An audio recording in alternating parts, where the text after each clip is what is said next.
La corruption. La corruption. Est-ce que la corruption est-elle vraiment si mauvaise que ça? Ou alors elle permet à un individu de pouvoir vivre? Parce que nous tous, nous voulons vivre. Ce questionnement, nous le développerons tout de suite. Bonjour à tous, je suis Franck Arthur Zado, élève, professeur et vendeur spécialisé dans les pâtisseries. Nous avons une structure qui s'appelle The Waffle, qui fait de la vente des gaufres et des crêpes sucrées et salées. Et lorsqu'on parle de salé, il s'agit principalement des farces faites à la viande hachée et au fromage, au jambon et au fromage, et à tout autre type de farce bien voulu par vous, nos chers clients. Alors aujourd'hui, nous allons pas principalement parler de business, mais ça a un rapport avec le business et l'éducation et la vie de manière générale dans notre contexte camerounais. Parce que il y a des phénomènes que j'ai déjà eu à observer dans la ville, parce que tout à l'heure j'étais au marché et il y a un certain nombre de choses que moi j'ai vues et que j'ai entendues qui me poussent un peu à m'interroger sur le thème de la corruption. Parce que dans notre pays, est-ce que le parent qui paye pour obtenir une place pour son enfant dans une école de formation est corrompu vraiment? Est-ce que le policier qui prend un billet de 500 pour défaut de papier d'un taximan et le laisse passer est foncièrement corrompu? Est-ce que le magistrat ou le juge qui reçoit une somme afin de favoriser en fait une décision de justice, est-ce que ces personnes sont foncièrement corrompues? C'est une question que moi je me pose régulièrement, parce que pour des gens ou alors pour des parents, futurs parents que vous êtes, qui aspirez à changer le Cameroun et voudriez commencer cela par vous, vous serez confrontés à ce dilemme dans plusieurs cas de figure. Et c'est seul le soir que chacun aura la décision ou alors fera le choix qui le conviendra le mieux. Pour cela, on va développer on va prendre un certain axe, principalement pour le parent.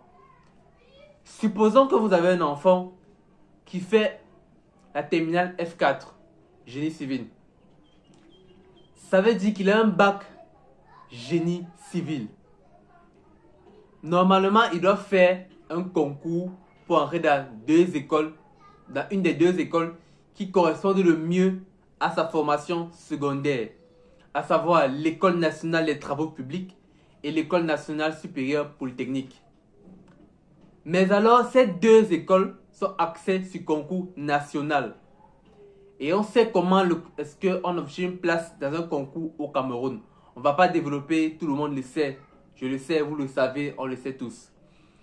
Mais alors, ce parent-là, ou alors les parents de cet enfant, qui se sont battus, qui ne sont pas du moins fonctionnaires, qui se sont battus comme ils pouvaient pour avoir les petits moyens, qui ont donné un minimum à leurs enfants afin qu'ils puissent grandir dans les meilleures conditions, est-ce qu'ils doivent abandonner leur enfant? Parce que quand vous avez un bac F4, est-ce que vous allez aller en Guayaquil ou alors fac des sciences pour faire quoi? Je me pose la question.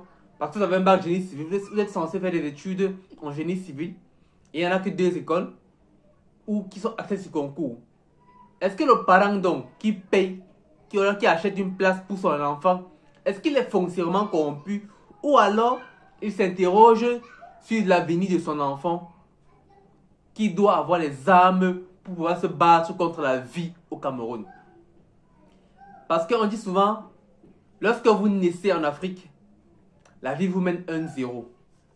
Si vous n'avez pas d'éducation, la vie vous mène 2-0. Si en plus de tout ça, vous êtes issu d'une famille qui n'a pas de relation, ou alors vous n'avez pas de relation, la vie vous mène 4-0. Donc c'est à vous de vous battre pour d'abord égaliser et en plus battre la vie. Sinon, elle vous battra et on sait comment vous finirez. Alors ce parent-là, qui souhaite que son enfant puisse avoir les armes afin de se battre contre la vie et achète une place, est-ce qu'il est foncièrement corrompu ou alors il s'inquiète pour l'avenir de son enfant. Est-ce qu'on devrait le juger et le punir, comme la loi le dit, parce qu'il est corrompu? Ou alors on devrait être clément et comprendre qu'il est inquiet pour l'avenir de son enfant en tant que parent? Parce que vous aussi vous êtes parent, ou alors vous serez parent, et le même dilemme va se poser par rapport à vous. Alors qu'est-ce qu'il faut faire d'après vous? Le punir ou alors être clément? Le policier qui prend 500, qui pour le taxement, c'est quelque chose de normal, mais en fait c'est de la corruption. Est-ce qu'il est foncièrement corrompu? Ou alors lui aussi, il voudrait à un moment donné vivre décemment? Parce que est-ce que son salaire lui permet d'avoir une femme, d'être logé à Yaoundé dans des conditions quand même assez favorables, d'avoir des enfants, les amener, les conduire à l'école, les installer ou alors les inscrire dans des écoles quand même assez réglementaires ou alors avec une bonne qualité de formation? Est-ce qu'avec son salaire, il peut s'occuper de sa femme, de ses 2, de ses 3 enfants, sans toutefois passer par ce système de petits billets de 500 là? Est-ce qu'ils peuvent vraiment s'en sortir sans cela?